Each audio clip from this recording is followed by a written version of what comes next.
صل على سيدنا ومولانا محمد وعلى بسم اللہ الرحمن الرحیم۔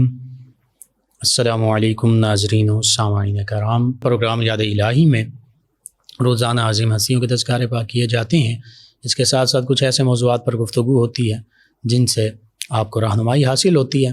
آج بہت ہی سینسیٹیو، بہت اہم موضوع جو اس دور حکومت میں اور ریسنٹلی پچھلے ماہ میں ایک گھریلو فیملی آرڈیننس، ایک فیملی، اس کو یوں کہا جا رہا ہے کہ ذہنی، جسمانی، نفسیاتی تشدد کا بل جو پاس کیا گیا ہے اور جس کو نافذ العمل بنایا گیا ہے، اس حوالے سے بات ہوگی۔ اس سے پہلے کتاب الشفا سے آج کا وظیفہ آپس میں گھر کے افراد میں باہمی اتفاق کا وظیفہ، یعنی گھر کے سبھی لوگوں کے درمیان محبت الفت قائم ہو جائے۔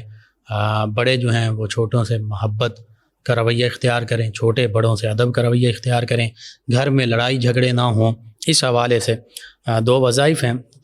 سب سے پہلا 40 روز یعنی 40 دن بلا ناغہ نماز عشاء کے بعد اگر سورۃ الکہف کی آیت مبارکہ 10 کو 110 مرتبہ پڑھ کر تمام گھر والوں کی باہمی ہم آہنگی اور بھائی چارے کے لیے، محبت الفت کے لیے دعا کی جائے تو انشاءاللہ گھر میں سکون ہوگا۔ اول آخر اس سورۃ الکہف کی آیت مبارکہ 10 جو ہے، اس کے اول آخر تا تعداد میں درود پاک لازمی پڑھیں اور 110 مرتبہ یہ آیت مبارکہ پڑھنی ہے 40 دن تک نماز عشاء کے بعد۔ آیت مبارکہ اور اس کا ترجمہ سماعت فرما لیں۔ اللہ فرماتا ہے اذ اول فتیۃ الی الکہف فقالوا ربنا آتنا من لدنک رحمۃ وہیئ لنا من امرنا رشدا، کہ جب ان نوجوانوں نے، اصحاب کہف نے غار میں پناہ لی، پھر بولے اے ہمارے رب، ہمیں اپنے پاس سے رحمت عطا فرما اور ہمارے کام میں ہمارے لیے راہ یابی کے، کامیابی کے سامان پیدا فرما۔ یہ وظیفہ ہے۔ دوسرا، گھریلو ناچاکی اور لڑائی جھگڑے سے بچنے کے لیے، چونکہ اکثر ویورز لسنر پوچھتے ہیں کہ گھر میں سکون نہیں ہے، لڑائی جھگڑے ہوتے ہیں، تو اس حوالے سے گھریلو ناچاکی اور لڑائی جھگڑے سے بچنے کے لیے روزانہ 24 مرتبہ کلمہ طیبہ لا الہ الا اللہ محمد الرسول اللہ یہ پڑھیں، اور اللہ تعالیٰ کا اسم مبارک یہ بھی کم از کم 24 مرتبہ یا مانعو یہ پڑھنا بہت مفید ہے، اور اس کو ویسے بھی کثرت سے پڑھتے رہیں، یا مانعو، تو انشاءاللہ اللہ تعالیٰ نے چاہا تو گھر میں سکون ہوگا، نا اتفاقی ختم ہو جائے گی، اتفاق ہوگا، جھگڑے ختم ہو جائیں گے، محبت قائم ہوگی۔ اس کے علاوہ یا ودود یا رؤوف یا رحیم یہ بھی کثرت سے پڑھیں، خاص طور پر 1001 مرتبہ پڑھ کر کھانے پینے کی چیزوں پر دم کر دیں، سبھی گھر والے کھائیں، انشاءاللہ آپس میں مودت بھی ہوگی، محبت بھی ہوگی، رحمت بھی ہوگی، رحم دلی بھی ہوگی، الفت بھی ہوگی، ایک دوسرے پر مہربانی بھی کی جائے گی۔ تو اس کو لازمی اپنے معمول کا حصہ بنائیے۔ انشاءاللہ ہمارے گھروں میں اگر کہیں جھگڑے، ناچاقیاں، نا اتفاقیاں ہیں تو وہ ختم ہو جائیں گی، مٹ جائیں گی، ان کی جگہ پر محبت، الفت، اتفاق، بھائی چارہ، برکتیں، اللہ کی رحمتیں وہ شامل حال ہوں گی۔ ضرور اپنے معمول کا حصہ بنائیے، اپنے اعزاء اقربا، رشتہ دار، دوست، احباب، پڑوسیوں، محلے داروں کو، امت مسلمہ کو بتائیے۔ میرے آپ کے ہمارے بتانے سے کسی بھی مسلمان بہن بھائی، کسی مسلمان فرد، کسی مسلمان گھرانے کا فائدہ ہوتا ہے، انشاءاللہ یہ ہمارے لیے دین و دنیا آخرت میں بھلائی، فائدے اور نجات کا باعث ہوگا۔ جی ناظرین و سامعین، وہ متنازع بل جو قرآن و سنت کے بالکل مخالف، جس کو لاگو کیا گیا، جس کو پیش کیا گیا قومی اسمبلی میں، ایوان زیریں جسے بولتے ہیں، اور پھر ایوان بالا یعنی سینٹ میں، اور پھر اس ملک پاکستان کی بدقسمتی دیکھیے کہ تمام پارٹیز، جو تمام بڑی پارٹیاں ہیں، سبھی نے اس بل کو یوں سمجھ لیجیے اتفاق رائے سے منظور کر لیا۔ بہت بدقسمتی کی بات یہ ہے کہ ہم بظاہر اپنے آپ کو مسلمان بھی کہتے ہیں اور اسلام کے شیدائی بھی کہتے ہیں، بعض اوقات ہم بڑے بڑے دعوے کرتے ہیں، ہم عاشق رسول بھی ہیں، ہم اللہ سے محبت کرنے والے بھی ہیں، اللہ کے رسول صلی اللہ علیہ وآلہ وسلم سے بھی محبت کرنے والے ہیں، دعوے بہت ہیں۔ ان دعووں کے پر کیا ہمارے پاس کوئی دلیل، اور ان دعووں کے مطابق کیا ہمارا عمل بھی ہے، یہ دیکھنا ہے۔ بحیثیت ایک مسلمان فرد کے میں آپ ہم سب اپنا احتساب کریں، اور بحیثیت امت مسلمہ اور پاکستانی مسلمان ہونے کے ناطے ہم نے احتساب کرنا ہے، اپنے گریبانوں میں جھانکنا ہے کہ یہ دعوے کیا صرف خالی کھوکھلے دعوے ہی ہیں، یا ہم حقیقت میں بھی مسلمان ہیں؟ کیا ہم حقیقت میں بھی اللہ اور اس کے رسول صلی اللہ علیہ وآلہ وسلم کی تعلیمات کو ماننے والے اور اس پر عمل پیرا ہونے کی کوشش کرنے والے ہیں یا نہیں؟ اس پر غور کرنا ہے۔ اس بل کا حوالے سے مختصراً میں یہی عرض کروں گا کہ اسلامی تعلیمات کی روشنی میں کیا یہ بل صحیح ہے یا غلط ہے، چونکہ اس بل کا خلاصہ یہی ہے کہ والد ہو، ماں ہو، باپ ہو، بڑا بھائی ہو، بڑی بہن ہو، اسی طرح شوہر ہو، دیگر کوئی گھر میں بڑے سرپرست ہوں، وہ اپنی ذمہ داریاں نبھانے کے حوالے سے وہ کسی قسم کی کوئی سختی نہیں کر سکتے، کسی قسم کی وہ تربیت میں اب عمل دخل نہیں دے سکتے اپنی اولاد کے۔ اگر شوہر ہے تو بیوی کے معاملات میں وہ دخل نہیں دے سکتا، یعنی یوں سمجھ لیجئے خاندان، ایک فیملی سسٹم جو کہ اسلام بھی جس کو اپریشیٹ کرتا ہے، جس کی تعریف کرتا ہے، اگر آپس میں محبت کے ساتھ رہا جائے۔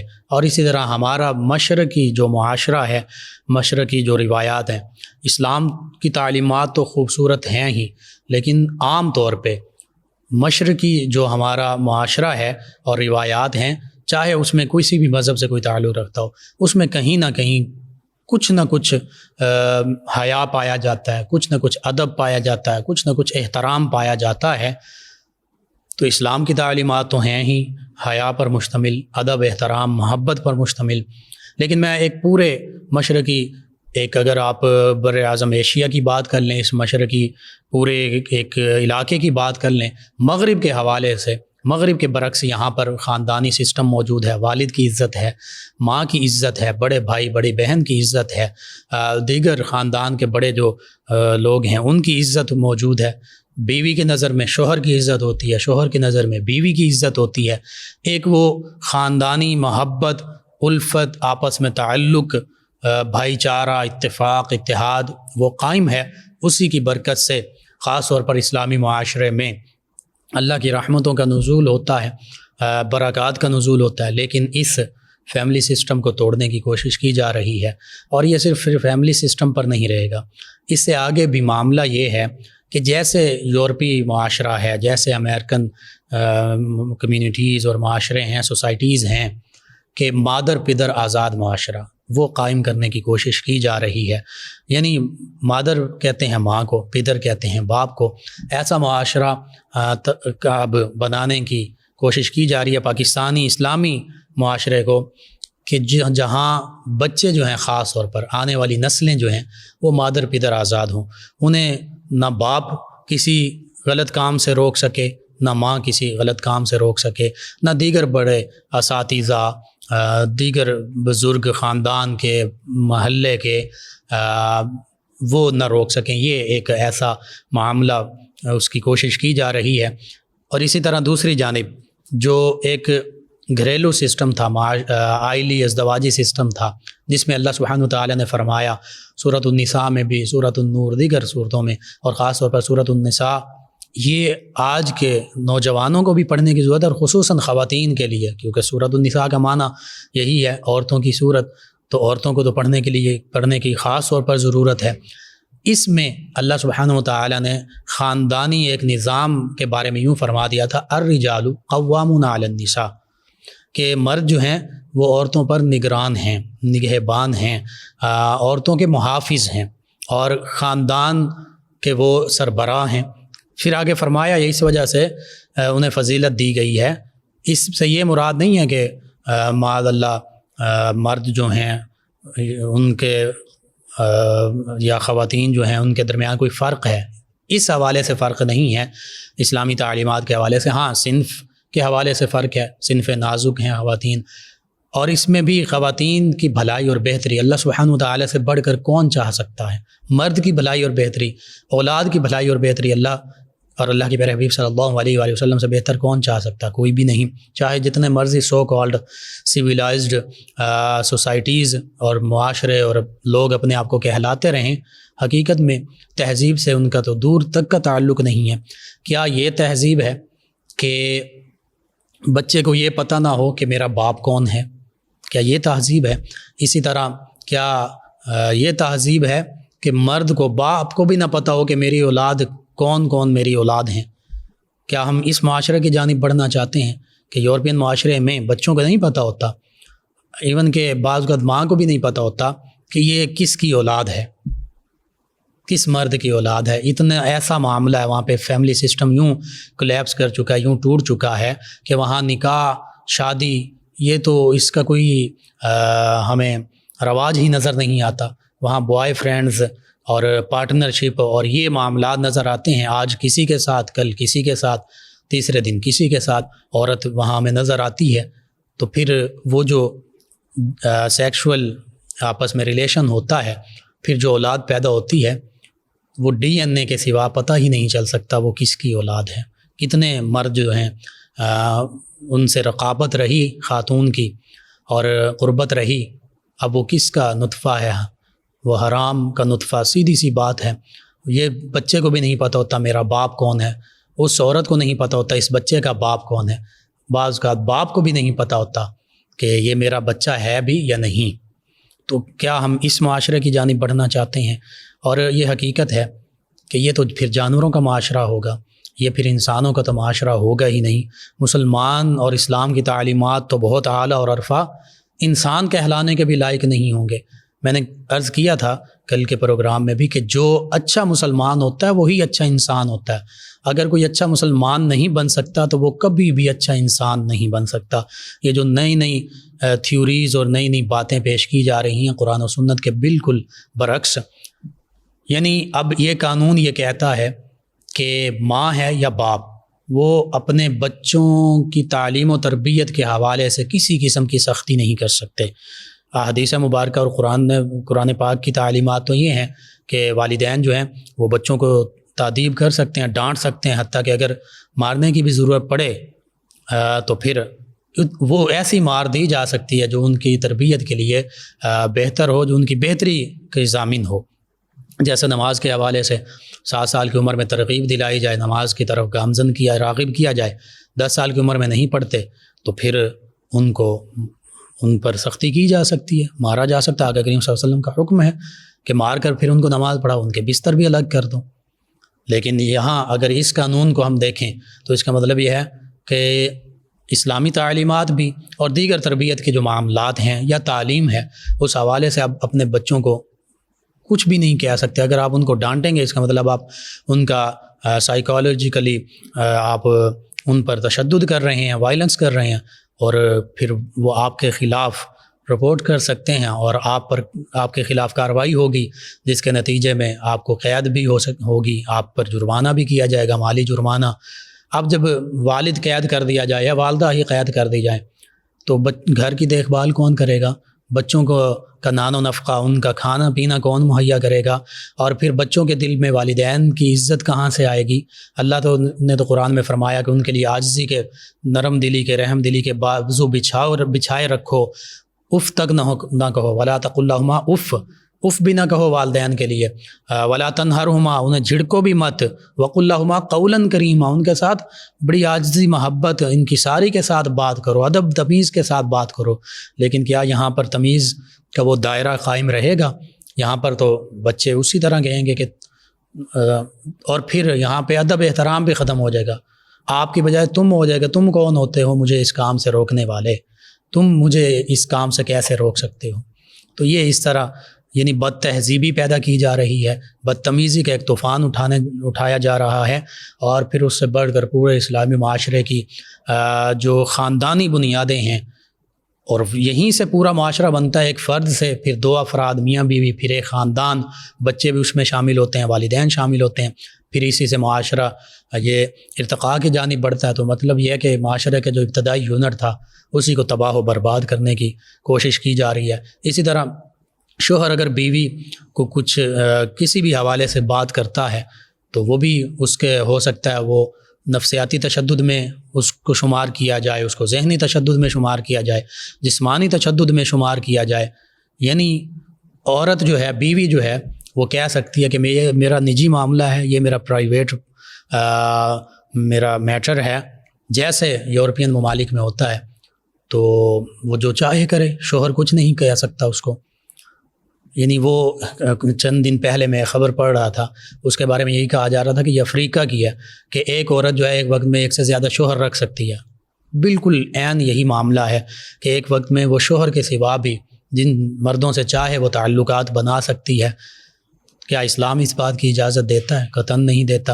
اور میں نے سورۃ النساء کی جو آیت مبارکہ تلاوت کی، الرجال قوامون علی النساء بما فضل اللہ، اس میں یہ فرمایا کہ من اموالہم کیونکہ وہ اپنا مال خرچ کرتے ہیں، ذمہ داری مردوں پر زیادہ ہے، نان و نفقہ، لباس، خوراک، ساری ذمہ داری بچوں کی، خاتون خانہ کی، ان کے تمام ضروریات زندگی وہ مرد پر ہیں۔ لیکن آج جس معاشرے کی طرف ہم جا رہے ہیں وہاں پہ تو خواتین کو بھی اس ذمہ داری کا حصہ قرار دیا گیا، اور وہاں پہ تو میاں بیوی کا تعلق بھی نہیں ہے، بچوں کے پالنے کے حوالے سے پھر وہ صرف عورت ہی کی ذمہ داری بن کے رہ جاتی ہے، اسی نے کام بھی کرنا ہے، جاب بھی کرنی ہے، گھر کے معاملات بھی دیکھنے ہیں۔ تو یہ تو عورت کو آزادی ملی یا عورت کو مزید اس پر برڈن بڑھا دیا گیا، اس کو قید کر دیا گیا، اس پہ پابندیاں لگ گئیں کہ تم نے یہ بھی کام کرنا ہے، جاب بھی کرنی ہے، تم نے گھر کے معاملات بھی دیکھنے ہیں۔ جو اس بچے کا باپ ہے، جس کے بارے میں عام طور پہ پتہ بھی نہیں ہوتا کون ہے، اس پر کوئی ذمہ داری ہی نہیں۔ کیا ہم یہ معاشرہ چاہتے ہیں، مادر پتر آزاد معاشرہ چاہتے ہیں جس میں وہ محبت کے رشتے ختم ہو جائے، ہم کسی کو باپ نہ کہہ سکیں، آنے والی نسلیں انہیں پتہ ہی نہ ہو کہ ہمارا باپ کون ہے؟ اور اسی طرح شوہر بیوی جو ہے وہ جو چاہے کرتی پھرے۔ قرآن پاک میں تو اللہ نے فرمایا کہ مرد نگہبان ہیں کیونکہ وہ مال خرچ کرتے ہیں، ذمہ داری ان کی زیادہ ہے، اور وہ سارے معاملات انہوں نے پورے کرنے ہیں، نان و نفقہ، یہ ساری چیزیں بچوں کی، بیوی کی۔ اور پھر فرمایا کہ خواتین کیسی ہیں، مسلمان خواتین کی شان بھی بیان کی، فالصالحات قانتات حافظات للغیب بما حفظ اللہ، کہ مسلمان خواتین، مسلمان بیویاں جو ہیں وہ تو صالحات ہوتی ہیں، وہ تو نیک ہوتی ہیں، اللہ اور اللہ کے پیارے حبیب صلی اللہ علیہ وآلہ وسلم کی تعلیمات پر عمل پیرا ہونے والی ہوتی ہیں۔ تو کیا یہ قانون صالحات رہنے دے رہا ہے؟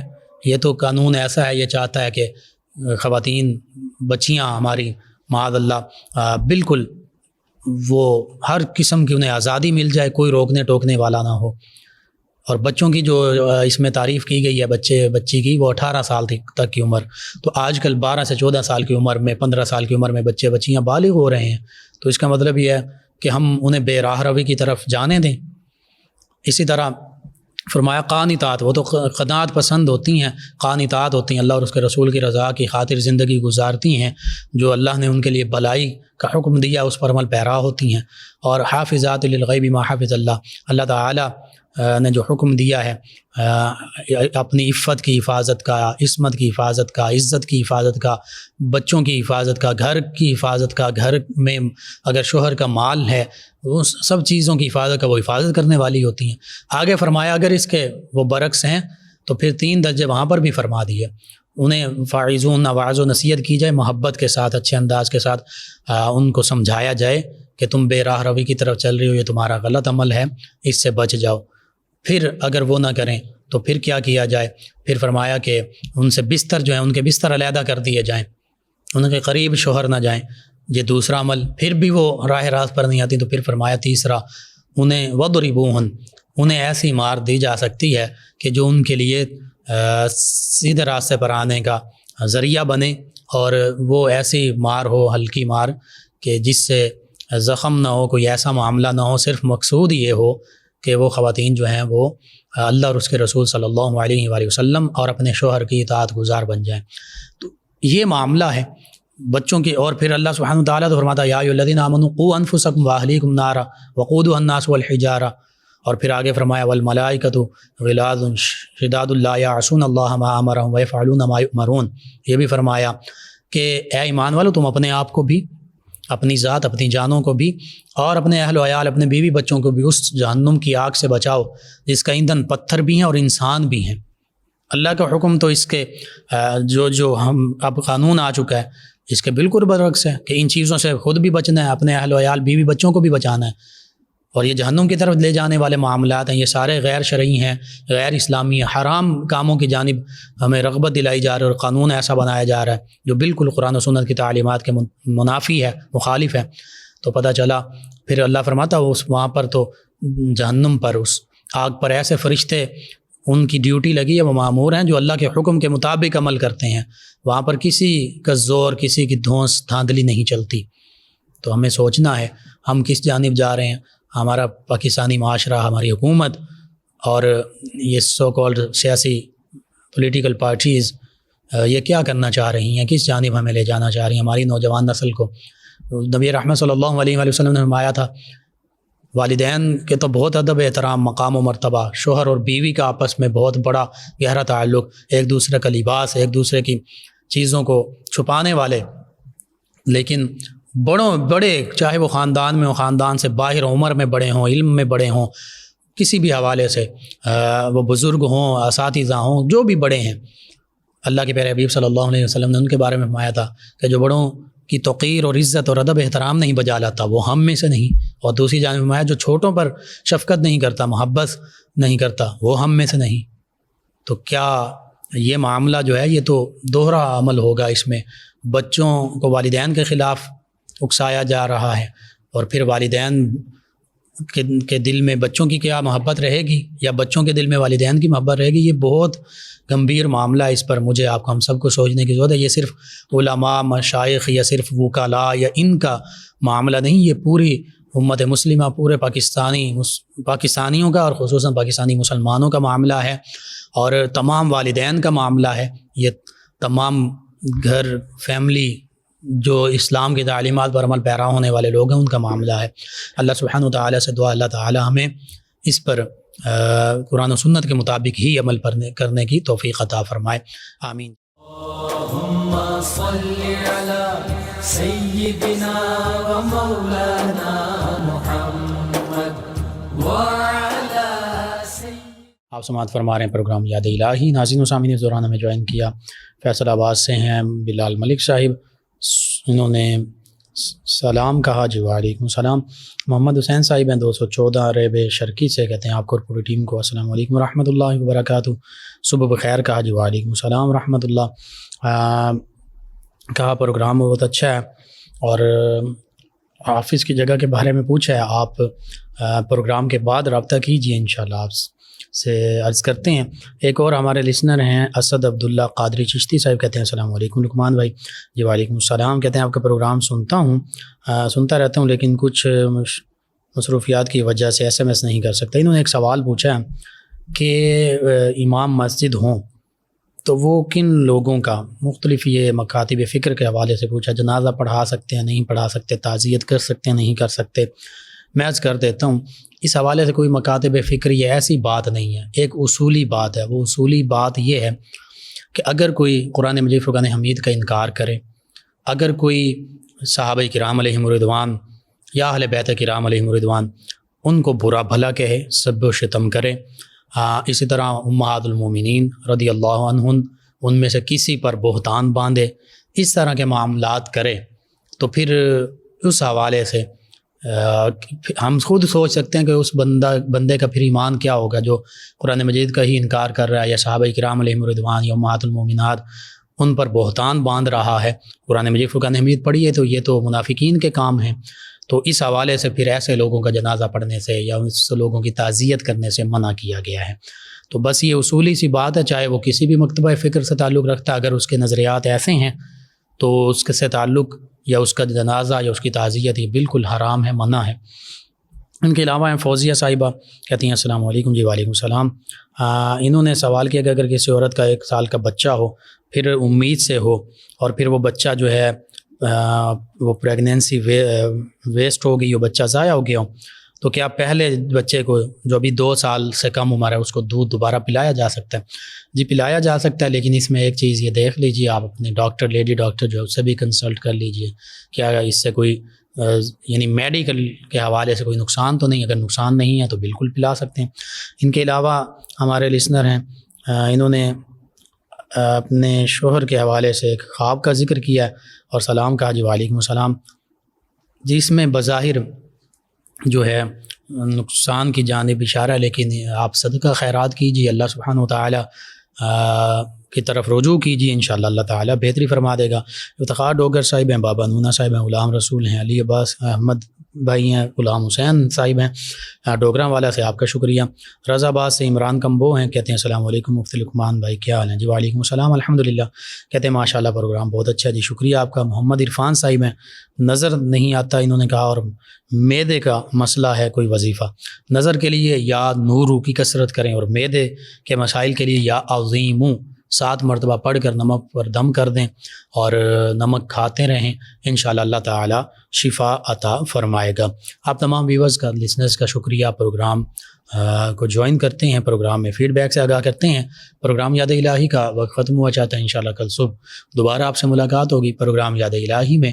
اپنے میزبان محمد لقمان رضا اور ہماری ٹیم کو اجازت دیجیے، اللہ نگہبان۔ اللهم صل على سيدنا ومولانا محمد